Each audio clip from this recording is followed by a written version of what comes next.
ಇವತ್ತು ಬೇಸಿಗೆಯಲ್ಲಿ ತಂಪು ಕೊಡೋ, ರುಚಿ ಹೆಚ್ಚಿಸೋ, ಮನೆಯಲ್ಲೇ ಸುಲಭವಾಗಿ ಮಾಡುವ ಮಾವಿನಕಾಯಿ ತಂಬುಳಿ ರೆಸಿಪಿ ಹೇಗ್ ಮಾಡೋದು ಅಂತ ತೋರಿಸ್ಕೊಡ್ತಾ ಇದ್ದೀನಿ. ಈ ಟ್ರೆಡಿಷನಲ್ ರೆಸಿಪಿ ಒಮ್ಮೆ ಟ್ರೈ ಮಾಡಿದ್ರೆ ಮತ್ತೆ ಮತ್ತೆ ಮಾಡ್ಬೇಕು ಅಂತ ಅನ್ಸುತ್ತೆ. ಹಾಗಾದ್ರೆ ಟೈಮ್ ವೇಸ್ಟ್ ಮಾಡದೆ ಈ ರುಚಿಕರವಾದ ಮತ್ತೆ ತುಂಬಾನೇ ತಂಪು ಕೊಡುವ, ಟೇಸ್ಟಿಯಾಗಿರುವ, ಹುಳಿಯಾಗಿರುವ ಮಾವಿನಕಾಯಿ ತಂಬುಳಿ ಹೇಗ್ ಮಾಡೋದು ಅಂತ ನೋಡ್ಕೊಂಡ್ ಬರೋಣ. ಮೊದ್ಲು ಇಲ್ಲಿ ಮಾವಿನಕಾಯಿನ ತಗೊಂಡಿದ್ದೀನಿ.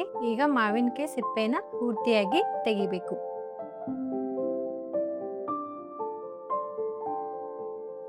ಸಿಪ್ಪೆ ಎಲ್ಲ ತೆಗೆದಾದ್ಮೇಲೆ ಮಾವಿನಕಾಯಿನ ಕಟ್ ಮಾಡ್ಕೋಬೇಕು.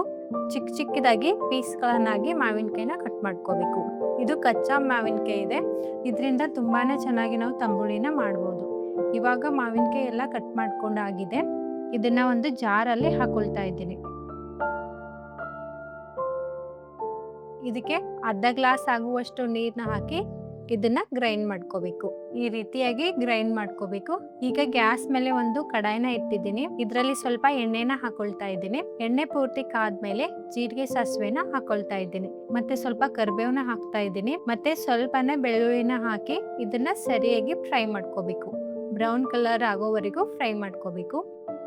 ಒಣಗಿರುವ ಕೆಂಪು ಮೆಣಸಿನಕಾಯಿನ ಹಾಕೊಳ್ತಾ ಇದ್ದೇನೆ. ಇದನ್ನು ಕೂಡ ಸರಿಯಾಗಿ ಫ್ರೈ ಮಾಡ್ಕೋಬೇಕು. ಇದು ಪೂರ್ತಿ ಚೆನ್ನಾಗಿ ಫ್ರೈ ಆದ್ಮೇಲೆ ಪೇಸ್ಟ್ ಮಾಡಿರುವ ಮಾವಿನಕಾಯಿನ ಇದರಲ್ಲಿ ಹಾಕೊಳ್ತಾ ಇದ್ದೀನಿ. ಇದನ್ನ ಸರಿಯಾಗಿ ಮಿಕ್ಸ್ ಮಾಡ್ಕೋಬೇಕು. ಗ್ಯಾಸ್ನ ಪೂರ್ತಿಯಾಗಿ ಲೋ ಫ್ಲೇಮ್ ಅಲ್ಲಿ ಇಡಿ, ಯಾಕಂದ್ರೆ ಇದನ್ನ ಜಾಸ್ತಿ ಕುದಿಸೋಕ್ ಹೋಗ್ಬಾರ್ದು. ಈಗ 1 ಸ್ಪೂನು ಮೆಣಸು ಪೌಡರ್ ಹಾಕೊಳ್ತಾ ಇದ್ದೀನಿ. ಇದನ್ನ ಸರಿಯಾಗಿ ಮಿಕ್ಸ್ ಮಾಡ್ಕೋಬೇಕು.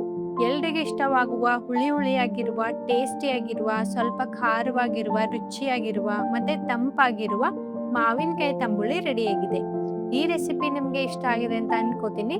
ಇಷ್ಟ ಆಗಿದ್ರೆ ಖಂಡಿತ ಕಮೆಂಟ್ ಮಾಡಿ ತಿಳಿಸಿ. ಮತ್ತೆ ನಿಮ್ಗೆ ಯಾವ ರೀತಿಯ ರೆಸಿಪಿ ಬೇಕು ಅಂತಾನು ಕಮೆಂಟ್ ಮಾಡಿ. ಮತ್ತೆ ಇನ್ನು ಒಳ್ಳೆ ರೆಸಿಪಿಗಾಗಿ ನಮ್ಮ ಚಾನಲ್ ಅನ್ನ ಸಬ್ಸ್ಕ್ರೈಬ್ ಮಾಡ್ಕೊಳ್ಳಿ. ಮತ್ತೆ ರುಚಿಯಾದ ಅಡಿಗೆ ಒಂದಿಗೆ ಮತ್ತೆ ಭೇಟಿಯಾಗೋಣ. ನಮಸ್ಕಾರ.